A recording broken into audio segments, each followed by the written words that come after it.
Salut tout le monde, c'est Jim Polo et nous nous retrouvons aujourd'hui pour une vidéo un peu spéciale car je vais pouvoir vous expliquer plusieurs avantages et évidemment pour cela j'ai voulu vous présenter une des nouvelles maps et la nouvelle arme, évidemment. Alors on va d'abord parler de cette map, Green. Alors comme le décor on le voit, c'est un décor, c'est un skateboard park où je trouve que le contournement est assez facile. Moi je trouve que c'est assez facile de contourner les ennemis. Évidemment sauf s'il y a un petit mec qui essaie de passer par là et vous coupe votre route. Là vous y attendez pas forcément. Donc cette map est très intéressante pour les points objectifs aussi. Moi je joue particulièrement en domination. Et franchement c'est dur. C'est extrêmement dur parce que quand vous capturez le point A ou C, et ben c'est ouvert. Il n'y a pas d'abri ou de planque stratégique. Alors qui sait, on va peut-être en découvrir plus tard quand cette map aura un peu vieilli, on peut dire ça. Alors comme vous pouvez le voir, je m'éclate. Franchement, j'adorais cette map. Donc, comme vous pouvez le voir, je suis je m'éclate. Franchement, je fais un peu le con. Désolé pour ce mot-là, mais c'est vrai. C'est pas méchant. Alors comme vous voyez, là je pouvais être pris de dos et à droite. Mais j'ai préféré surveiller par là au cas où. Car j'avais vu que sur ma carte, j'avais des coéquipiers qui arrivaient de ces côtés-là.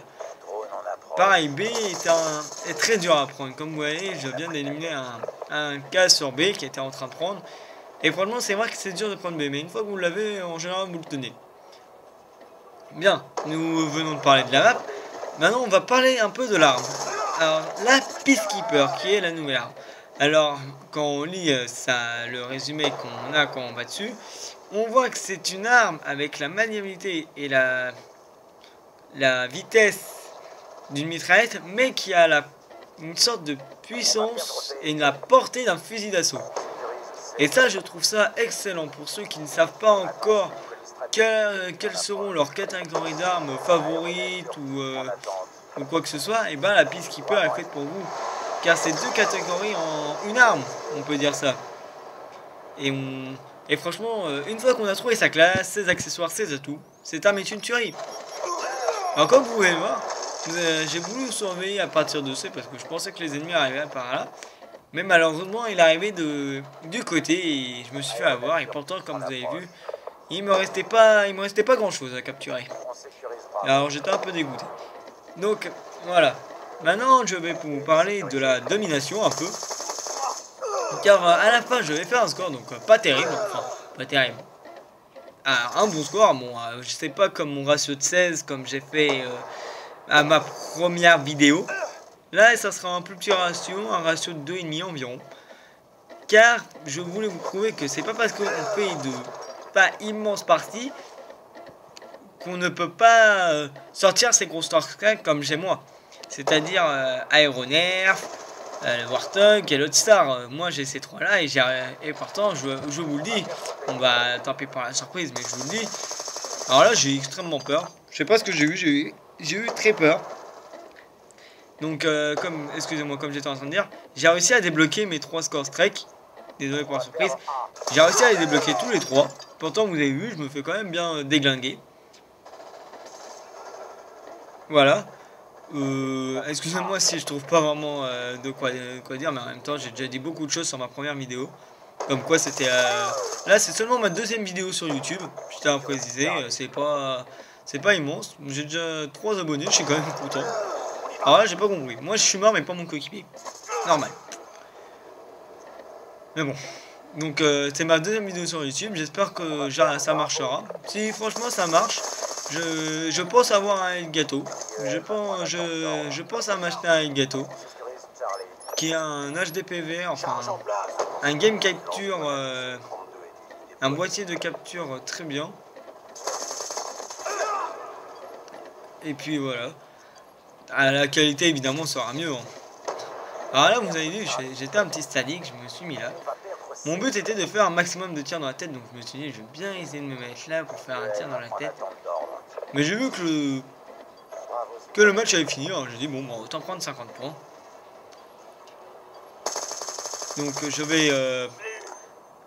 On va gagner sur un score de 91 à 81 pour l'instant. Alors franchement, je vous le cache pas, je me rappelle même plus si on gagne. Parce que mon but, normalement, je crois qu'on gagne.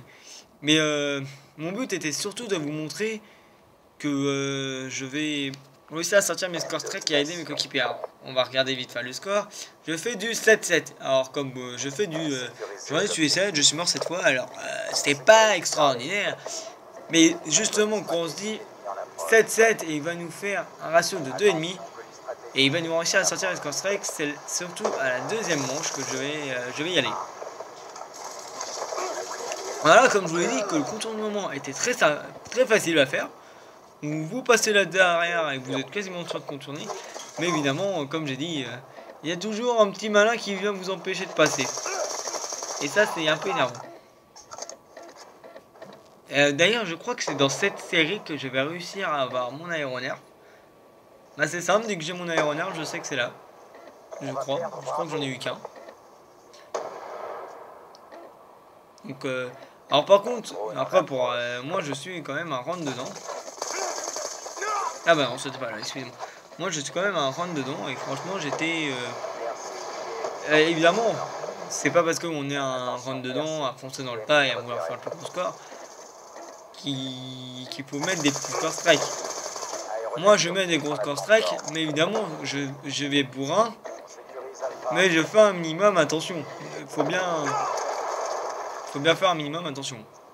Alors là, comme vous pouvez voir une fois de plus, j'étais un peu, et pourtant j'étais avec un coéquipier, et pourtant au dernier moment on s'est fait tuer. Alors là je me suis écarté de A parce que je voulais pas me faire exploser par le foudroiement. Évidemment il a pas frappé ici. En général ils sont toujours pour moi, alors je sais pas pour vous. Mais moi tout ce qui est Hellstorm, non pas les Hellstorm ça va. Mais tout ce qui est foudroiement, tous les foudroiements sont pour moi. J'ai le droit à chaque fois. Mais bon, on va passer sur ce petit détail là. Alors pareil, si vous avez vu là, je fais un petit saut pour regarder s'il y a des ennemis. Donc évidemment, s'ils vont sûrement me voir aussi. Mais étant moi les avoir vus, j'ai un avantage sur eux. Donc là, regardez, vous avez vu, j'ai réussi à contourner. Alors là, j'ai pas compris, vous avez vu. J'étais en train de suivre le mec et il a disparu. Pourtant, j'ai pas mis tant de temps, j'ai pas mis beaucoup de temps à y aller. Alors je crois que c'est ici que je vais débloquer, bon pas maintenant, mais je vais débloquer dans cette série là mon aéronerf. Voilà, donc on capture. Donc tout simplement que même si vous n'êtes pas très bon et que vous, même si vous, par exemple, moi mon objectif est de mettre toutes les armes en or, dont en diamant évidemment. Et ben mon but est de faire le plus gros score possible et de la monter le plus rapidement. Et donc en général je fonce dans le tas et je m'en fous de mes séries. Et ben franchement, même si vous, par exemple de temps en temps vous tombez sur des armes que vous détestez mais pourritement, mais vous êtes obligé, que vous avez dit bon bah je l'ai commencé à la mettre en or donc je la mets en or. Et ben vous mettez, même si vous mettez un minimum un aéronerf ou même avoir un Warthog, bah dans le point stratégique, dans les dominations, franchement les missions confirmées aussi est un très bon mode de jeu pour ça. Et vous pouvez sortir de gros trucs comme vous pouvez voir, j'ai débloqué mon aéronerf et juste après j'ai débloqué mon Warthog. Donc voilà. Donc évidemment avec ces deux là qui va me permettre de débloquer mon Lodestar, vous venez de le voir. Donc je vais au fond de la map. Donc je me mets là. Et je vais lancer mon Lodestar. Alors par contre cette map là pour le Lodestar n'est pas très intéressant. Parce que donc là où vous avez vu, je venais de mourir stupidement. Vu que j'étais dans mon erreur. Il y a beaucoup de bâtiments. Alors comme vous avez vu, il y a beaucoup de tubes aussi. Dans les parcs. Hein, évidemment. Et étant beaucoup de maisons et beaucoup de tuyaux où les ennemis peuvent se réfugier, c'est vraiment pas facile d'en tuer. Alors j'en ai tué 3-4 avec. Mais justement, vous avez vu que j'ai pas. Au début, je faisais du 7-7. Et pourtant, j'ai pu réussir à se débloquer toutes mes séries qui sont assez dures à débloquer. Mais tout simplement que ce que je veux vous dire, c'est que n'ayez pas peur de mettre des hauts score strike. Car et aller en domination, parce qu'en match à mort par équipe, personnellement c'est mon avis. Après pour ceux qui y arrivent c'est tant mieux pour eux, mais moi pendant des années j'ai fait des matchs à mort par équipe pendant très longtemps. Et c'est impossible, à moins que vous fassiez un score de malade, c'est impossible. Car alors, en match à objectif, vous n'êtes pas obligé de faire un score de malade et faire du 42 ou du 48-3 comme j'ai pu proposer à mon première vidéo. Et pourtant j'étais en domination. J'ai surtout pu sortir mes score strike. Donc voilà, la partie est finie, on gagne 200 à 144. Je fais un score de 27 à 11. Donc j'espère que cette vidéo vous aura plu. Bah moi en tout cas ça m'intéresse. Alors si vous n'avez pas vu ma première vidéo, je vous invite à la voir. C'est mon premier pas sur YouTube. Vidéo très intéressante car je débloque Aeronair, Warthog et Loadstar 2 fois. Donc c'est une vidéo quand même assez intéressante. Donc je vous invite à aller la voir. À mettre un j'aime si mes conseils vous ont aidé. Et mettez un j'aime, abonnez-vous. Et je vous dis ciao tout le monde.